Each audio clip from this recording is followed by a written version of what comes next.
Now let's see a long division example. Let us take the number 472. Divide it by 3. You have to go digit by digit in long division, starting with the highest digit. So let's begin with 4. You all know 3 ones are 3. Subtract it. 1 is the remainder. Bring down the next digit. Now 17 will be the new dividend. So how many 3's fit into 17? It's 5. 5 3's are 15. Subtracted. You have to repeat this multiplication and subtraction till you bring down all the digits in the dividend.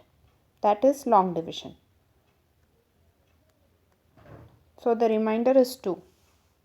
Now there is one more digit in the dividend. Bring down the 2. Now the new dividend is 22. How many 3's fit into 22? 7. 7 3's are 21. Subtracted. The remainder is 1. Now there are no more digits to bring down from the dividend. So there stops your long division and 1 is the remainder. So write R 1.